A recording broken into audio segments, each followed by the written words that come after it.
Alors, maman, est-ce que tu es toujours coincée à poster chaque jour sur Facebook en espérant que les ventes arrivent, mais ça n'arrive pas? Aujourd'hui, je suis désolée de te le dire, mais ça ne marche pas comme ça. Dans cette vidéo, je vais te montrer les étapes pour que tu puisses générer des ventes sur les réseaux sociaux ou aux réseaux sociaux en utilisant tes vidéos ou ton contenu. La stratégie que je vais partager avec toi aujourd'hui a permis à moi-même et à plusieurs de mes clientes de générer 6 chiffres en un jour. Donc, prête attention jusqu'à la fin et surtout, prends de quoi noter.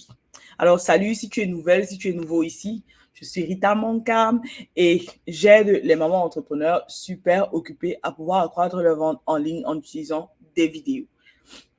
La première chose à comprendre dans cette stratégie que je vais te montrer, c'est que les réseaux sociaux ne sont pas faits pour vendre. Si tu ne comprends pas le premier but des réseaux sociaux, il te sera difficile d'utiliser les réseaux sociaux pour vendre effectivement. Le réseau social, dans son sens premier du terme, a pour but de divertir ses utilisateurs et d'amener les gens à interagir ensemble. C'est ça le premier but de presque toutes les plateformes de réseau social. C'est pour ça que vous allez voir, on crée du contenu constamment. Il entre guillemets, reward, il comme donner des prix à ceux qui créent du contenu de manière régulière. Et c'est pour ça que les contenus que vous allez voir qui deviennent les plus viraux, c'est-à-dire qui sont regardés par des millions de personnes, très souvent sont des contenus qui sont soit rire, soit pleurer, soit touchent une émotion particulière. C'est ce qu'on appelle, ou parfois dans notre pays au Cameroun, on aime dire les gens aiment le Congo ça. Pourquoi le Congo ça? Parce que ça touche les émotions des gens. Ça crée quelque chose de manière émotive en tous ceux qui suivent ces contenus-là. Et c'est pour ça que les gens aiment regarder ce type de contenu. Ça ne veut pas dire que ces personnes ne sont intéressées que par ça et elles ne sont pas intéressées par autre chose. Mais c'est dû au fait que quand tu te connectes sur les réseaux sociaux en général, quand tu t'ennuies, quand tu vas aux toilettes, quand tu es couché sur le lit, tu ne trouves pas le sommeil, tu prends ton téléphone et tu te dis, je peux faire quoi? Tu as envie de te divertir. C'est la première chose qui vient à tes pensées. Quand tu veux te divertir, tu te dis, OK, je vais checker un peu Instagram, je vais checker un peu Facebook. Donc, si tu comprends déjà cette première partie, ce sera super important pour la suite. Donc, il faut comprendre que le réseau social a pour but de divertir. Et ton client idéal ou la personne qui doit acheter chez toi a des centres d'intérêt. Il peut avoir d'autres centres d'intérêt en dehors de ce que toi tu fais, en dehors de ce que tu vends. Et c'est pour ça qu'il est important, je le dis chaque jour aux gens, de connaître ton client idéal. Qu'est-ce qui l'intéresse? Bon, ça c'est la discussion d'un autre jour parce que c'est trop long. Si je dois parler de ça, la vidéo sera trop longue. Donc aujourd'hui, on va juste voir la stratégie et je considère que tu connais ton client idéal et on va voir la stratégie qui te permet, une fois que tu connais ce client idéal-là, de pouvoir le transformer de personnes qui te rencontrent sur les réseaux sociaux en clients. Alors, comment ça se passe? En marketing, il y a ce qu'on appelle la psychologie du client. Je vais mettre un... Voilà, je vais pouvoir dessiner pour vous expliquer un peu comment fonctionne la psychologie du client en ligne, c'est-à-dire sur Internet. Alors, on a 4 phases par lesquelles je vais essayer de dessiner. C'est pas évident, mais vous allez m'excuser, ce sera un peu bizarre, mais vous allez m'excuser. Donc, on a à peu près 4 étapes. On a l'étape 1 ici, que le client prend avant d'acheter. Du moment où il te rencontre au moment où il achète chez toi. Il y a à peu près 4 étapes. Bon, c'est la 4e étape. Donc, la première étape, sont les personnes qui sont conscientes qu'elles ont un problème. Donc, disons, tu as mal à la tête ou bien tu as une douleur particulière peut-être sur ton bras. Tu es conscient que tu as cette douleur-là, mais tu ne sais pas quel est le problème, c'est-à-dire qu'est-ce qui cause cette douleur-là. On est à la phase ici des symptômes. Ils sont conscients des symptômes qu'ils ont, mais ils ne savent pas quel est le problème réel qu'ils ont. Ça, c'est la première phase. La deuxième phase, ils savent maintenant, ils ont fait des recherches, ils sont un peu conscients de quel est le problème et ils savent qu'il y a plusieurs solutions. Ils ont fait des recherches sur le problème, sur les différentes solutions et ils savent qu'il y a plusieurs solutions. Ici, on a la deuxième phase. Mais ils n'ont pas encore choisi la solution avec laquelle ils veulent avancer. La troisième phase, ils savent quelles sont les différentes solutions, ils sont conscients du problème, mais c'est ici, à la troisième phase seulement, qu'ils choisissent quelle est la meilleure solution pour eux, selon leurs besoins et selon même la confiance qu'ils accordent à ce business-là. Parce que pour que quelqu'un achète chez vous, il doit forcément vous faire confiance. Et si vous regardez vous-même votre manière d'acheter les choses en ligne ou de manière générale, vous allez voir que vous passez par ces 4 phases. Et la 4e phase, c'est la phase où il achète. Très souvent, beaucoup de business s'arrêtent ici, à quand le client l'a payé. Mais là commence, c'est pas la dernière phase. Il y a une 5e phase qui est de fidéliser le client, c'est-à-dire de lui donner effectivement ce que tu as promis que tu allais lui donner pour qu'il puisse revenir plus tard. Parce que tu ne veux pas qu'un client achète chez toi seulement une fois, surtout si tu dépenses dans la publicité. Donc, voilà les 4 phases. Tu vas voir que j'ai essayé de dessiner du moins un entonnoir. Pourquoi un entonnoir? Parce que ce n'est pas toutes les personnes qui vont ici savoir que voici un des problèmes. Voici le problème que je rencontre. Ici en haut, j'ai dit, ils sont conscients juste des symptômes. Quand il va découvrir ici quels sont les problèmes, il ne va pas directement passer ici. Ce n'est pas tous ceux-ci qui vont passer directement ici. C'est pour ça que je dis toujours à mes clients qu'ils doivent connaître leurs chiffres. Mais ça, on va voir tout à l'heure. Donc, aujourd'hui, je vais vous montrer la stratégie, comme je dis, la stratégie qui me permet, qui m'aide moi et mes clients à pouvoir faire passer des inconnus sur les réseaux sociaux à clients. La stratégie que j'utilise, je l'appelle la méthode CASH. C-A-S-H. Alors, elle consiste en quoi? Captiver l'attention, attirer les prospects, susciter des clients et honorer ses promesses. Je vais aller en détail dans chacun des points pour que vous compreniez bien. Et vous allez voir que chacun des points correspond à attends, je vous repartage ça, à une des étapes ici de notre tunnel de vente ou encore de la psychologie de notre client. Alors, en 1 ici, à l'étape, au niveau 1 ici, on a captivé l'attention de notre client idéal. Ici, c'est une personne qui ne sait pas forcément quel est le problème exact qu'elle a, mais elle connaît quels sont ses symptômes. Elle sait que, oh, j'ai telle douleur. Elle sait que, oh, voici ce que je rencontre. Voici ce à quoi je fais face. Même si je ne sais pas y mettre un nom dessus pour dire que voici exactement comment ça s'appelle mon problème. Comme quand vous allez chez le médecin, vous ne savez pas forcément le problème que vous avez ou la maladie que vous avez, mais vous connaissez vos symptômes. Donc, ici, on est à cette phase-là, dans la phase numéro 1. Et dans cette phase, ce que tu as envie, c'est de captiver l'attention de ton client idéal. Et comment est-ce que tu vas captiver son attention? C'est en parlant aux symptômes ou du moins aux problèmes qu'il est en train de ressentir. Qu'est-ce qu'il ressent au moment où il voit ta vidéo à cette phase-ci? Tu dois parler à ce problème ou à ce symptôme. J'aime utiliser symptôme parce que le problème, c'est quand il est déjà conscient, effectivement, OK, voici mon mal. Donc, tu vas parler à son symptôme et lui montrer quel est le problème qu'il a. Donc, c'est ici que les réseaux sociaux interviennent en grande partie. Pourquoi? Parce que les réseaux sociaux, comme il y a des millions de personnes et d'utilisateurs présents sur les réseaux sociaux, il va permettre de te montrer à plusieurs personnes. Sachant que les personnes qui ont ce problème vont automatiquement voir ta vidéo. C'est pour ça que je demande d'utiliser des vidéos parce que tu peux voir après, voici le nombre de personnes qui ont vu ma vidéo et tu relances juste ces personnes avec les autres phases comme on va le voir tout à l'heure. Donc, la première phase, il voit ta vidéo où tu parles de son problème, il écoute ta vidéo et il essaye de comprendre que, OK, si j'ai tel symptôme, voilà en fait quel est mon problème. Donc, tu le rends aware. On appelle ça souvent le awareness phase. Awareness, ça veut dire quoi? Conscience, la phase de prise de conscience. Donc, pour la petite histoire, pourquoi j'insiste sur les vidéos? Quand j'ai commencé à faire les vidéos, au bout de 6 mois, j'ai décidé d'analyser ma page. Et j'ai vu qu'en 6 mois, j'avais posté 60 vidéos et 120 textes et images combinés. Donc, les textes qu'on poste souvent, genre comme Facebook nous donne la possibilité de poster des textes avec de fonds de couleur. Et les images faisaient 120 et plus. Et les vidéos faisaient à peine 60.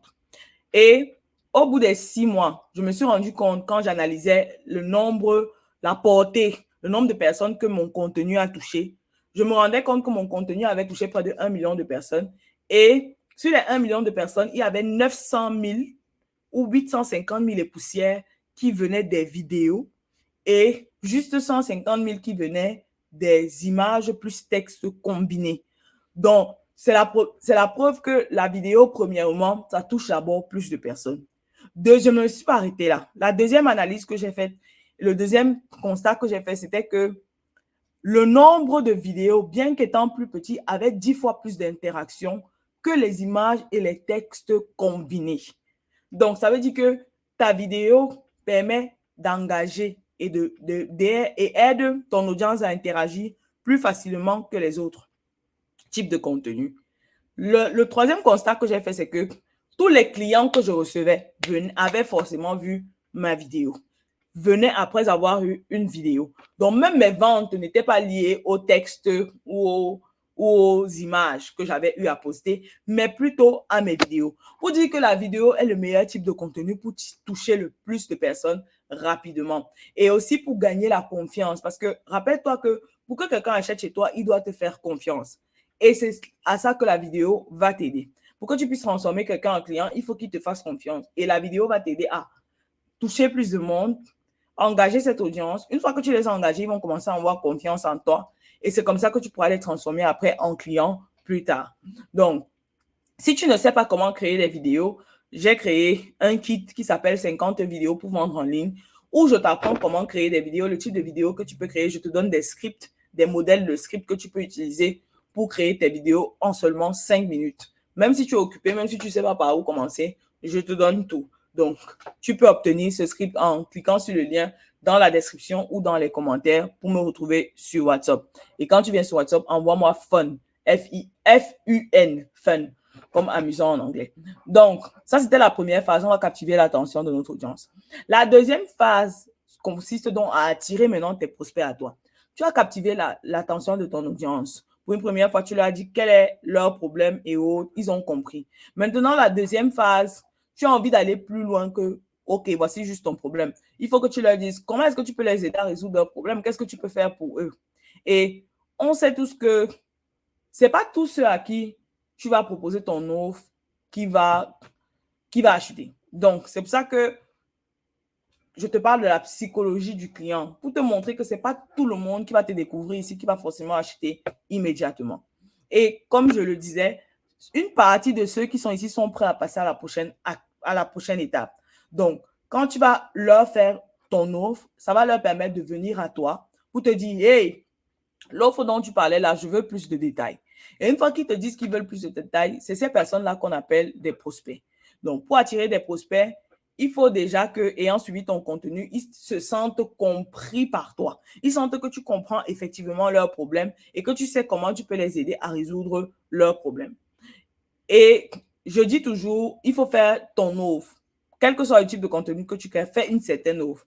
Soit tu peux offrir de te suivre, soit tu peux offrir de prendre un appât. Je parle souvent des appâts qui est un cadeau, quelque chose de gratuit que tu offres. Soit ton offre directement. Donc, je te propose de les attirer inbox parce que la conversation est le moyen le plus rapide vers le cash. Quand tu as des conversations avec les gens, tu peux plus facilement les transformer en clients que quand il n'y a pas d'être humain au milieu. Donc, ça, c'est pour la deuxième phase. Maintenant, on va arriver à la troisième phase. La troisième phase est de susciter des clients parmi tes prospects, c'est-à-dire transformer ceux qui sont venus te demander les infos là en clients, que ce soit pour un appât qui vienne, que ce soit pour ton offre directement. Tu as le devoir de les transformer en clients si tu veux les aider vraiment à résoudre leurs problèmes. Donc, je tiens à donner un disclaimer ici. Tous ceux qui te contactent, je rappelle encore, tous ceux qui te contactent pour demander ton offre et autres ne vont pas forcément acheter chez toi. Beaucoup de gens avec qui je discute ont ce problème-là. C'est pour ça qu'on parle, je me demande souvent, quel est ton taux de conversion? Le taux de conversion, c'est OK. Voici le nombre de prospects que tu as eu. Voici le nombre de personnes à qui tu as proposé ton offre. Combien d'entre eux ont acheté? Très souvent, la moyenne sur la plupart des marchés est de 10%. Donc, sur 10 personnes à qui tu proposes ton offre, une personne achète très souvent. Certaines personnes, ça va jusqu'à 40, 60, dépendamment de ce que tu vends, dépendamment des prix que tu as et autres. Mais ce n'est pas parce que ton prix est bas que beaucoup de gens vont acheter. Ça dépend aussi de ta capacité à pouvoir montrer à ces personnes que ton offre est la meilleure solution pour leurs problèmes, donc ta capacité à vendre. Tu dois être un bon vendeur et ça s'apprend. La vente, c'est un skills, c'est quelque chose qui s'apprend. On ne naît pas vendeur. Comme tu as appris à marcher, tu apprends aussi à vendre. Donc, si tu n'es pas satisfait de ton taux de conversion, s'il est à moins de 10%, cherche à te former pour apprendre à vendre. Donc, c'est pas, comme je disais, c'est pas tous ceux qui viennent te demander ton offre, c'est comment, qui sont forcément prêts à acheter immédiatement. Certains peuvent te demander alors qu'ils sont encore ici, à cette phase numéro 1. Donc, ils ne connaissent même pas encore quelles sont toutes les solutions. Après t'avoir demandé tes prix et autres, ils vont encore aller sur le marché, checker, voir quelles sont les autres solutions disponibles avant d'arriver à cette phase-ci où ils te choisissent et où ils te payent. Donc, ce n'est pas tout le monde qui va forcément passer immédiatement à l'action. Il y a des personnes qui prennent plus de temps que d'autres pour passer à l'action. Il y a certaines personnes qui te découvrent aujourd'hui, demain, elles ont acheté chez toi. D'autres, ça leur prend 3 mois. D'autres, ça leur prend même 2 ans. Chacun est comme il est. On est tous différents. C'est pour ça que la vie est belle, en fait. Donc, ensuite, on passe à la 4e étape. Ici, une fois qu'il t'a payé, à la 4e phase ici, tu dois donc honorer tes engagements, honorer tes promesses que tu lui as faites. Trop de business, j'ai un problème avec ça, trop de business pensent que la vente, c'est juste amener quelqu'un à acheter chez toi une fois. Et avant que je n'oublie, par rapport à la phase numéro 3, beaucoup de gens me disent que, oh, quand les gens viennent dans ton inbox, tu poses trop de questions. Et ce qu'ils ne comprennent pas, c'est que justement, c'est parce qu'ils ne posent pas ces questions pour comprendre quelle est même la situation de leur client qu'ils n'arrivent pas à convertir suffisamment de personnes. Si tu ne connais pas ton client idéal, si tu ne comprends pas quels sont ses besoins, quels sont les réels, sa situation actuelle, quelles sont les difficultés qu'il rencontre actuellement, comment est-ce que tu vas l'aider? C'est comme si tu partais à l'hôpital, tu dis au médecin que prescris-moi juste quelque chose, sans qu'il ne te pose des questions, sans qu'il ne te fasse des tests pour savoir quel est réellement ton problème. Il ne va pas te donner la bonne prescription. Il ne va pas te donner la bonne solution à ton problème. Donc, c'est la même chose. Tous ceux qui se plaignent que, oh, quand on vient dans ton inbox, tu poses trop de questions. Je pose des questions parce que, actually, I care for you. Parce que je veux vraiment t'aider à résoudre ton problème. Pas parce que j'aime trop poser les questions ou bien ça me fait trop plaisir de perdre mon temps à poser les questions. Je peux faire comme la majorité des gens et balancer juste mon offre quand tu viens dans mon inbox. Mais ça ne va pas t'aider parce que rien ne dit que ce que tu penses être le problème là est véritablement le problème que tu as et que ce que je vends là sera forcément la solution. Il y a plein de gens qui sont venus à moi, ils voulaient acheter chez moi. J'ai dit non, il faut aller chez quelqu'un d'autre parce que l'étape où tu es dans ton business, ce n'est pas ma spécialité. Je ne peux pas t'aider là. Donc, je t'envoie plutôt chez quelqu'un qui peut mieux t'aider. Alors que si je te balançais juste mon offre, tu pars, tu achètes, tu ne seras pas satisfait et après, tu vas dire que mon produit ou mon offre ne marche pas. Alors que ce n'est pas mon offre le problème, c'est parce que tu n'as pas bien identifié quel était le problème dans ton business. Donc, quand vous vendez, vous êtes comme un expert. Et un expert, ça prend le temps de comprendre quel est le problème de la personne à qui elle veut vendre quelque chose. Donc, c'est pour ça qu'il faut connaître même d'abord son client idéal. Donc, on était à la phase numéro 4. Tu dois honorer tes promesses. Mais ici, le client t'a payé. Il t'a donné de l'argent pour quelque chose en retour. Tu lui as promis une solution. Tu lui as promis un certain outcome, comme on dit en anglais. Maintenant, ton travail, c'est de lui donner donc cette solution. C'est de tenir ta promesse. Ton business existe pour résoudre un problème. Tout ce qu'on vend dans la vie, c'est pour résoudre les problèmes des uns et des autres. Donc, si tu as promis de résoudre tel problème, si tu as promis peut-être au client, OK, mon produit va te permettre de perdre 20 kilos en un an, il faut que sur les 1 an, il puisse avoir perdu 20 kilos. Et là, il va te faire confiance. Là, il va parler de toi à d'autres personnes positivement. Là, il va revenir même chez toi si tu vends autre chose. Donc, si tu veux générer plus de ventes dans ton business, applique la méthode cash. Comme je t'ai dit, tu captives l'attention de ton audience grâce à tes vidéos. Tu les attires dans ton inbox, ceux qui sont déjà tes prospects et prêts à recevoir ton offre. Tu suscites des acheteurs parmi tes prospects, donc tu les convertis en clients et tu honores tes engagements. Et surtout, n'oublie pas, si tu veux apprendre à créer des vidéos qui peuvent te permettre de toucher plus de monde, d'attirer plus de personnes et de te faire connaître auprès de plus de personnes pour ne pas gaspiller ton argent que tu dépenses dans la publicité. Et même si tu fais de manière organique, toucher juste plus de monde, c'est intéressant. Obtiens mon kit 50 vidéos pour vendre. Donc, on se voit plus tard. À bientôt. Peace. Bisous.